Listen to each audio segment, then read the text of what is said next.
Ikutkan masuk hari ni untuk football transfer sebenarnya kita dah lebih daripada 20 hari tau. Transfer window untuk summer ni dibuka. Time-time ni biasalah kan. Rumours dia punya longgok dah macam durian. Ada kelab yang dah buat macam-macam deal. Ada juga kelab yang dah lepaskan macam-macam jenis player yang tak berguna. Ada juga kelab yang let go player yang siapa je sangka dia kena let go. And ada juga kelab yang tak bernasib baik sampai ke sekarang yang tak sign seorang pun player. Tapi sebelum aku borak pasal transfer-transfer yang ada dekat Liga Utama, lagi-lagi untuk Premier League, aku rasa kan better kita jengah dulu macam mana transfer ni dibikin. And apa dia rahsia di sebalik transfer window yang tak semua orang tahu. Yalah, kita ni daripada pandangan mata fans, kita bukan tahu semua benda kan. Yang kita tahu kelab ni beli player ni, beli player tu Dia tak tahu yang transfer window ni dah banyak menyebabkan orang telan pada dos sebanyak 5 biji sehari. Disebabkan transfer window ni memang sakit kepala. So kita ambil yang asas je lah. Kan kalau aku cerita lagi deep kan, masyarakat bukannya faham. Aku sendiri pun kadang-kadang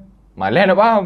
Yang aku tahu dapat player tu Di sebalik beratus-ratus transfer yang berlaku dalam setiap transfer window, sebenarnya dalam satu-satu kelab tu ada secoet golongan dalam kelab yang sekarang ni tengah berpeluh, mencari, berusaha, tak pun bertukar lumus nak jual player. Sampaikan apa? Ada antara dia orang yang alami masalah tidur, depression, anxiety. Ada yang menangis semata-mata nak close deal. Ini cerita betul tau. Ada yang menahan maki. Ada yang kena pura-pura peduli. Ada yang setiap masa mengadap WhatsApp, mengadap email, video call, meeting. Ada yang terima lebih 200, 300 mesej dalam masa sehari. Dalam beratus-ratus tu kau kena check satu-satu, kena filter. Dan dalam tu ada yang terima scam offer. Ada juga yang kena putar belit macam gitu Sebab tu geng-geng recruitment ni, even job dia orang paling crucial dalam masa setahun cuma 2 kali, 2 momen je. Tapi sepro mana pun kau, still bila buka transfer window kau mesti pecah kepala. Lagi-lagi kelab kau diparas yang tengah bodoh. Sebab tu ada certain case bila kau dah terlampau banyak sangat tekanan, yang bodoh tu akan terus jadi bodoh. Kecuali apa? Kecuali kelab bodoh Kelab bodoh sentiasa bodoh. Sebelum tu, aku ada sikit info pasal platform investment kadar rendah daripada iKo Option. Yang aku suka, kau tak payah modal besar untuk join platform ni. Kalau kau tengok dekat menu iKo Option, kau akan nampak real time price asset. Dan dekat situ kau boleh buy option sebelum time to buy moment arrive. Expired time yang ada dekat situ dah tunjuk siap-siap dah bila moment option kau orang tamat. Dalam iKo Option ni juga kau boleh pilih macam-macam jenis asset, commodities, indies, stocks pun antara option yang paling popular dalam platform ni. Setiap expected profit korang akan ditunjukkan dalam percentage. Jadi dekat situ senang lah kan. Korang boleh predict berapa yang korang dapat dalam sekali option. Dekat bahagian kiri tu, korang boleh jumpa macam-macam jenis tools untuk bantu korang trade lah. Let's say nak predict closing price lagi tinggi daripada opening price. Dekat sini, korang yang boleh tentukan. Janji dengan serendah RM4 korang dah boleh trade dah. Bila nak start deposit, serendah RM50 je. Dengan kebanyakan bank dekat Malaysia, semuanya support. Kalau ada rasa bela lagi, rasa takut-takut lagi, jangan risau. Korang gunalah demo account untuk korang belajar dalam platform iKo Option. Tak ada paksaan untuk korang deposit. Dan bila nak deposit, make sure korang verify account korang. Supaya nanti bila dah dapat profit, senanglah korang nak keluarkan duit. Kalau berminat nak trade dengan iKo Option, make sure korang check it out. So, transfer window memang ini momen yang paling crucial untuk mana-mana kelab bersepak. Ini jam lah kau nak dapatkan player baru, offload player-player yang dah tak berguna, nak ambil semua yang fresh je kan, macam sayur. Paling tepat senang cerita, ini jam lah diorang nak overhaul semua team yang ada Transfer window dia juga selain daripada tu, ini jam lah nak cari income, nak cari duit business, nak start rolling in the deep, nak jual player yang dengan value tinggi. Sebab kalau tak jual player yang value tengah tinggi sekarang, kalau kau peram, rugi. Sebab transfer window ni kau kena tahu, tahun ni harga player 80. Tahun depan, 2 tahun lagi, silap-silap harga dia menjunam jadi 15 So, biasa dalam transfer orang yang bertanggungjawab sebenarnya tak ramai. Tapi bukanlah seorang dua. Kelab recruitment, chairman kelab, technical directors, kadang-kadang termasuk sekali dengan head of academy. Of course, sekali dengan agent, player itu sendiri. Tapi ada satu role, orang yang biasa duduk tepi padang macam mana cerita dia? So, manager, ikutkan si manager ni, bila di luar padang, dia orang ni jarang involve dengan transfer sebenarnya. Tapi apa yang manager buat? Biasa, dia orang akan demand pada kelab. Dia orang akan senarakan play-play yang dia orang nak dalam window kali ni. Buat listing siapa, statistik, siapa calon yang dia orang nak tu, and pass list tu pada management. So, depend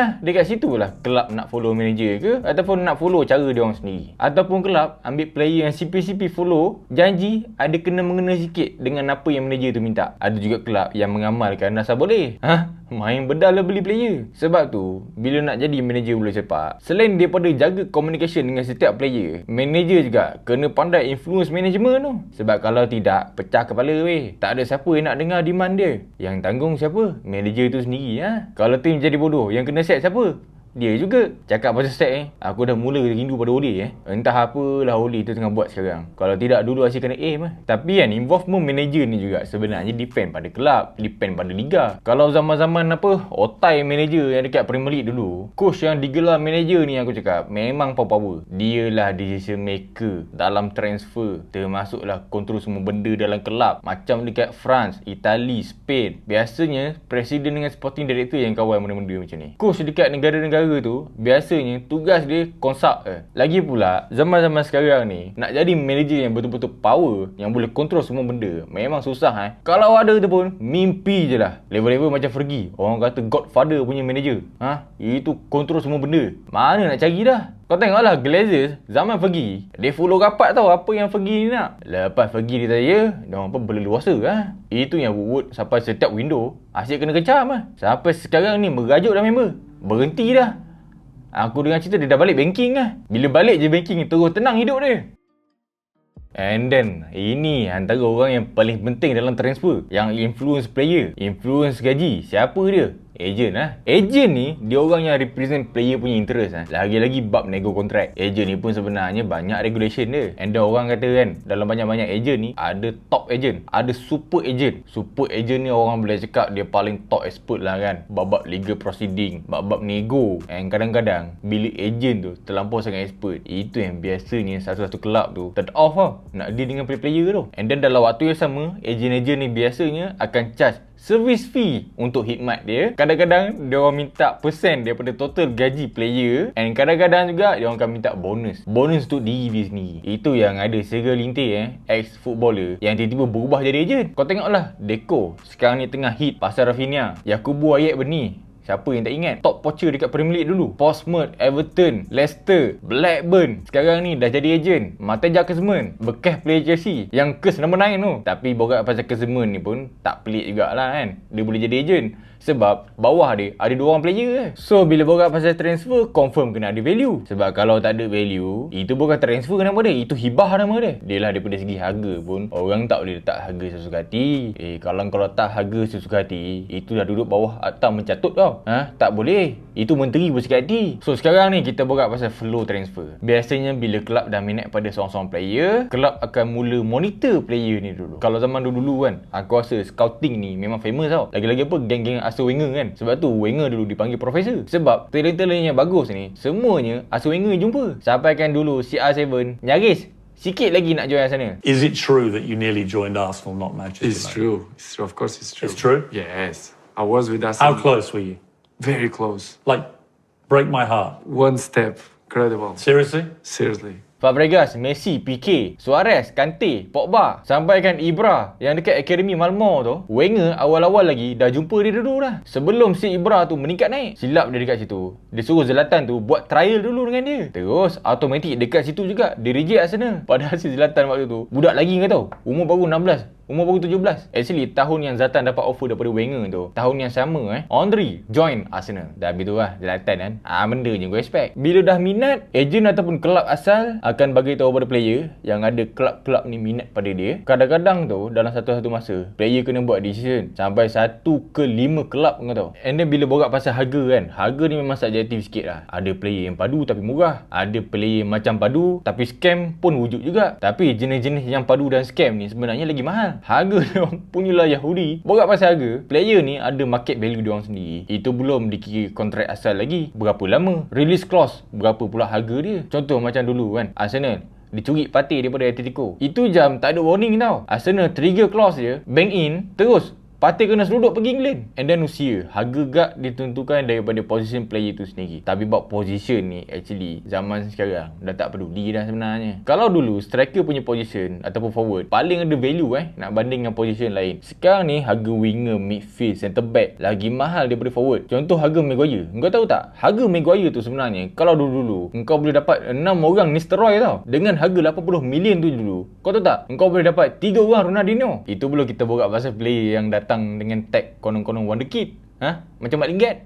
Lagi dah mahal. And then pengaruh player itu sendiri. Sama ada dia pandai buat TikTok ke, dia pandai berjoget ke, itu semua ada harga. Sejarah medical pun penting tau. Contoh Dembele. Kalau kau asyik sakit je, macam mana harga tu nak tinggi? Contoh dia, engkau dekat kelab lama, sebulan ambil MC sampai 4 kali. Bila sampai dekat kelab baru pula dapat tahu benda-benda macam ni. Mana boleh? Mesti ada susut harga kat situ. So bila dah deal berapa harga dengan kelab asal, dah confirm, kelab yang minat ni akan direct meeting dengan agent, dengan player. Untuk apa? Untuk agree pula dengan personal terms. Untuk personal term ni juga, orang yang tukang deal dari kelab yang minat memang wajib kena pro yang cerdik Sebab kalau silap deal, silap personal term, kelab tu sendiri yang rugi tau. Player dengan agent memang tak rugi apa-apa. Diorang tu cuma menerima duit je. Lagi-lagi bila si player agent tu kaki putar belit, dekat sini lah diorang borak berapa gaji lama player, apa masalah kontrak kelab lama kalau ada, and then apa demand diorang, apa yang klausa-klausa yang kelab, yang player ni nak. Kan aku pernah cerita dulu, dalam dunia bola sepak ni ada je klausa-klausa yang memang tak masuk di akal. Contoh, senyum pada fan dapat 500k. Klausa Firmino dekat Liverpool, semua kelab boleh beli Firmino kecuali Arsenal. Lagi contoh, klausa Chamberlain dulu dekat Arsenal,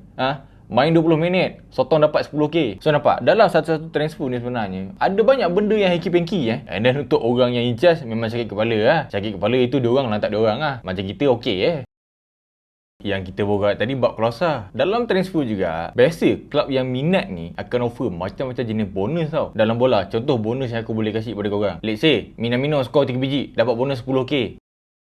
Contoh lain yang aku boleh kasih, si Choupo-Moting skor free kick 5 kali, dapat bonus 500k. Untuk keeper pula, let's say, si Karius rekod 1 clean sheet dalam satu musim, dapat 1 juta. So, bonus-bonus macam ni memang ada sebenarnya Mana taknya, sampai kan yang aku pernah baca, ada satu kes tu, bila seorang skor gol sebiji daripada corner, sampaikan satu tim dapat bonus tau. Sampai keeper yang tak ada kena-mengena time corner tu pun, dia pun dapat bonus. Betul punya mencekik aku cakap. Ini kan, kalau dapat jenis mata duitan macam ni, bankrupt pun Biasanya situasi-situasi pelik-pelik yang aneh-aneh kecil-kecil ni biasanya terjadi pada kelab-kelab kecil Yalah, dia orang gaji dah lah kecil, memang harap pada bonus je lah. Nak harapkan pada duit yang kelab bagi, dia orang semua nak makan pasir, nak makan lumut. Aku nak makan fish and chip. So sekarang bila dah agree personal terms, lepas tu barulah buat medical dengan kelab baru. Masa medical ni, dia orang akan buat risk assessment, due diligence, deep scanning, cek jantung, macam-macam benda lagi Proses medical ni biasanya berjalan dengan elok. Cuma ada certain case yang player tu tak ngam, doktor kelab baru kenalah take note semua benda ni So daripada awal tadi, bila dua-dua parti dah agree pasal harga, player dah reach full agreement, medical cantik, last process sign full kontrak dengan kelab baru Korang perasan kan, ada kelab yang offer 5 tahun kontrak, ada yang offer sikit setahun kontrak. Korang tahu tak, selain daripada faktor usia, proses medical tu sendiri benda paling penting yang tentukan berapa lama kontrak. Selain daripada umur player, injury history, recovery history. Sebab tu diorang buat medical dulu sebelum sign full kontrak. Tapi kalau zaman sekarang ni tak pelik lah, bila ada kelab yang terlampau confident. Kalau ada player yang belum medical tapi dah sign pre-contract, itu depend pada kelab lah. Kan kalau lambat sign kan, melepas pula. Sebab bila berat pasal transfer window ni, kes-kes menghijack ni sebenarnya memang banyak. Contoh hijack yang pernah jadi, Spurs sepatutnya sign Willian dah buat medical dekat Spurs pun, tahu-tahu Chelsea songlap last minute, terus apa mengamuk Levy. MU dah setuju 5 tahun kontrak dengan Tevez, end up Tevez start kunci kereta pergi City, kena scam. Chelsea pernah kena hijack dengan City masa diorang nak sign Robinho. Si Robinho tu naik flight, janji diterbangkan ke Chelsea tau. Tahu-tahu bila sampai dekat England, dekat pintu tu tulis Manchester City, bukan Chelsea. Tak ke sakit kepala dia? Macam mana pun transfer window ni jugalah yang dah banyak mengubah nasib satu-satu kelab bola sepak. Yalah, siapa je sangka AS Roma, Soton, antara kelab yang bantu Liverpool ubah nasib diorang lepas 30 tahun. Siapa je sangka dengan transfer Chelsea berubah daripada kelab besya-besya kepada top Premier League. And then siapa je sangka dengan transfer juga si Newcastle boleh dapatkan Chris Wood. Kalau bukan disebabkan transfer window dia juga, aku rasa si Mat Lingard tu masih lagi jadi bocah dekat MU sekarang tau. Tengoklah, disebabkan transfer window, dah tak ada dah semua benda tu. Tinggal apa? Tinggal Pigeon dengan adik dia je, si Maguire tu. Okey lah, aku rasa itu je untuk kali ni. Next, barulah boleh borak pasal Premier League punya transfer. Video aku dah standby, tinggal nak upload je. Mana-mana baru tengok Forest Studio, make sure korang tekan subscribe button dekat tepi tu, like and share. I'll see you in the next video. Aku Bro Hans. Thanks for watching.